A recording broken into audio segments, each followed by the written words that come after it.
Mabibigyan ng ayuda ang ilang magsasaka at mangingisda sa Calbayog City, Samar. Ito ay sa ilalim ng Presidential Assistance for Farmers and Fisherfolks. Ito ang magiging tulong sa kanilang kabuhayan sa gitna ng taas ng presyo sa langis. May report si Charmaine Perito Balvez ng Radyo Pilipinas, Calbayog. Kung dati ilang bukid ang pinupuntahan ni Ate Ellen para makapagsakan ng gulay dito sa Calbayog City, Samar, ngayon sa malapit na sakahan na lang daw sila nagtatanim. Paraan daw ito ng ilang magsasaka dito sa Barangay Malahog para makatipid. Doble kasi ang itinaas ng presyo ng gasolina sa mga ginagamit nilang multicab. Siyempre kahit may sasakyan, bibili ka ng sa motor, gasolina. Dati papunta doon, 250 lang yung ginagamit namin na gasolina sa multicab. Ngayon 500 na. Balikan na yon. Kasi 500, 5 litro lang yun. At dahil umaasa rin sa gasolina ang kanilang mga makinarya para makapagsaka, apektado na rin daw ang kanilang kita.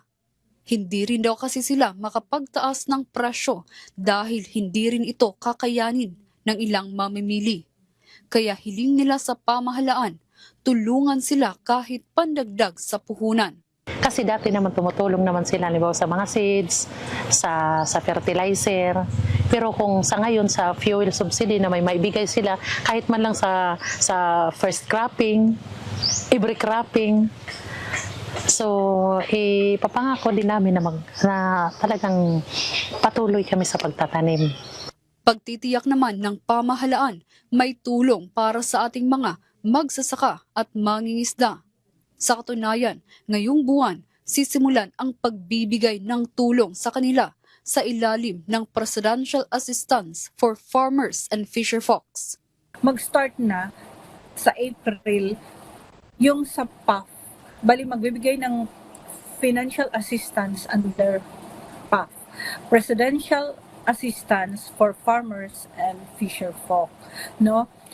Ang amount ng PAF na marireceive ng farmers and fisherfolk is 2,325 pesos.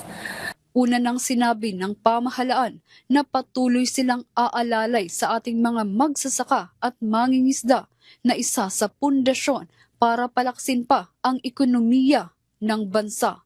Mula rito sa Calbayog para sa Integrated State Media, Charmaine Perito Balvez ng Radyo Pilipinas, Radyo Publiko.